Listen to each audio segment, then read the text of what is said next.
lihat beberapa ayat dari Al-Quran untuk kita jadikan kehidupan selama kita berada di alam dunia, mengharap ridhonya. Mudah-mudahan ini akan membantu dan menguntungkan kita bila kita kembali kepada Allah Subhanahu wa taala. Hadirin saudara, pertama kita bersyukur kepada Allah di mana Allah masih memberikan kesempatan. Hitungan umur cuma namanya doang. Hitungan umur cuma namanya aja. Sekarang umur saya 60, 50 umpama. Padahal umur kita berkurang. Zahirnya bertambah, hakikatnya umur kita berkurang. Kenapa? Akhirnya kan kita meninggal dunia. Itu. Kenapa kita bilang ini berkurang? Karena jatah umur sudah ditentukan oleh Allah. Siapa saja udah ditentukan. Saya, Bapak sudah ditentukan. Namun manusia tidak tahu pada penentuan-penentuan umur tersebut. Matinya di mana nggak ada yang tahu. Umur berapa tahun nggak ada yang tahu. Maka alhamdulillah wa syukrillah, sesuatu yang kita tidak tahu sekarang kita dapat manfaatkan untuk kehidupan kita. Hadirin saudara,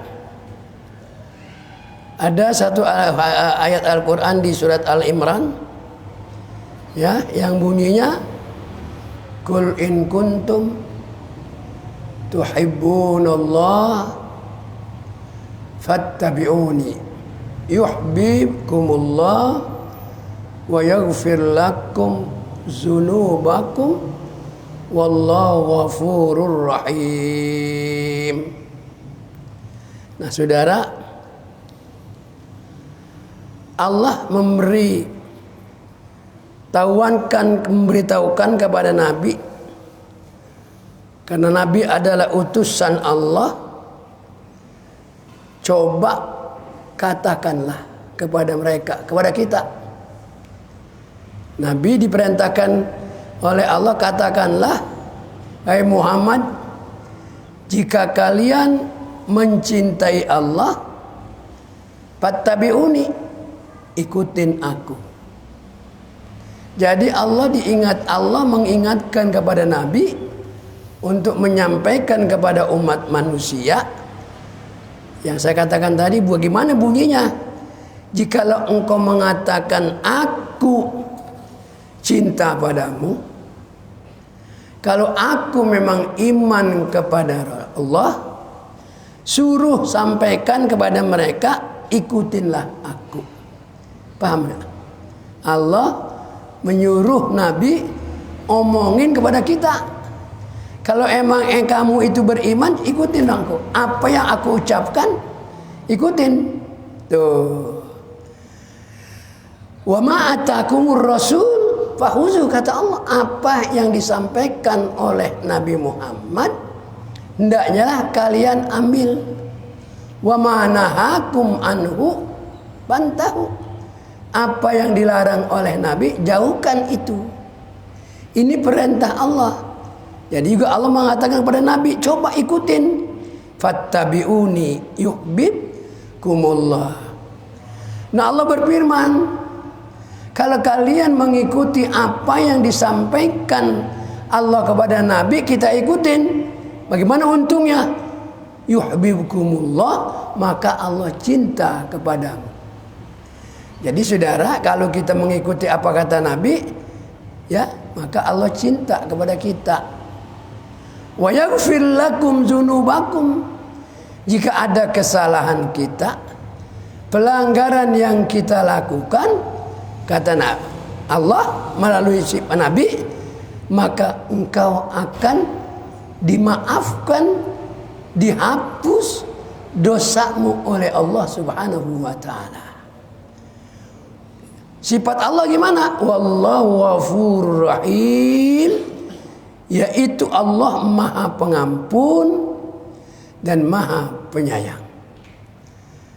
Jadi apapun banyak dosa kita yang kita lakukan kecuali syirik, kecuali mensekutukan Allah, itu yang tidak diampuni oleh Allah. Mati dalam keadaan syirik, maka dia akan mendapat satu kerugian yang besar. Cukup dalam hidup ini kita mengatakan Allah itu satu. Allah yang menghidupkan kita, Allah yang mengembalikan kita kepadanya, dan Allah yang menciptakan kita, Allah yang menghasil rezeki. Tuh saudara, makanya di ayat-ayat lain pun Allah sudah menyampaikan kepada kita, allazi khalaqal mauta wal hayata liyabluwakum ayyukum ahsanu amala. Hadirin saudara, di ayat lain pun ada di dalam surat An-Nisa, Allah juga menyebutkan, ya ayyuhalladzina amanu atiullaha wa atiur rasul. Hei orang-orang yang beriman, yang percaya kepada Allah, percaya kepada Al-Quran, percaya kepada Nabi, Allah ingatkan, atiullah, ikutinlah perintah Allah. Wa atiur rasul, dan perintah Rasul. Wa ulil amri minkum, dan kepada pemimpin negara kalian. Fa in tanaza'tum, jika kalian berbeda pendapat tentang sesuatu, maka kembalikanlah kepada Al-Quran. Jadi kita diperintah oleh Allah ikutin perintah Allah, ikutin perintah Nabi, dan diperintah pula ikutin kepada pemimpin-pemimpin kalian. Ya, selagi pemimpin itu tidak melanggar aturan Allah. Ya, gitu. Mana enggak ini nurnya? Fa in tanaza'tum, apabila berbeda pendapat, maka sunnah ya Rasul, sunnah jika kalian beriman kepada Allah dan hari kemudian, yang demikian itu lebih utama bagimu dan lebih baik akibatnya. Seperti kita sholat sekarang nih, disuruh jaga jarak, ya kan? Ini akan beda dengan aturan Allah. Kita nggak perlu taati. Makanya di sini saudara, nggak ada sholat jaga jarak. Dari mulai tahun lalu sampai sekarang nggak ada. Kenapa? Ini adalah, kalau yang lain boleh. Allah udah bilang tadi itu, ya, atiullaha wa atiur rasul wal ulim amri minkum. Dan taatlah kepada Rasul Muhammad dan ulil amri, atau pemegang kekuasaan di antara kalian. Kemudian jika kalian berbeda pendapat tentang sesuatu, maka kembalikanlah kepada Allah, yaitu Al-Quran dan Rasul. Kembaliin. Pendapat saya nggak bisa. Kalau sholat disuruh jaga jarak karena Nabi perintahin, suruh rapat, suruh lurus, karena itu membawa keuntungan faedah buat orang yang melakukan. Kalau saya disuruh enggak. Pakai masker boleh, cuci tangan memang harus bersih. An-nazafatu minal iman. Kebersihan itu adalah setengah daripada iman. Menjaga mulut, bau mulut pun itu juga sunnah, merupakan setengah dari bagian iman. Kenapa? Kita habis makan pete, makan jengkol, ya bau, mau sholat belum sikat gigi, betul nggak? Boleh nggak pakai masker? Boleh, supaya nggak kebauan orang lain. Ya, tapi kalau sholat berjamaah, ini udah melanggar aturan Al-Quran. Jika itu kau tidak sependapat, kembalikan kepada Allah dan Rasul. Betul? Ya. Jadi sekarang kita ini sudah menurun. Bagaimana itu? Ya, jika kalian beriman kepada Allah tuh, dan hari kemudian, yang demikian itu lebih utama bagimu dan lebih baik akibatnya. Jadi kita tidak nurut. Kalau itu waktu sholat jamaah disuruh renggang, kita tidak nurut, itu lebih baik. Siapa yang bilang? Allah.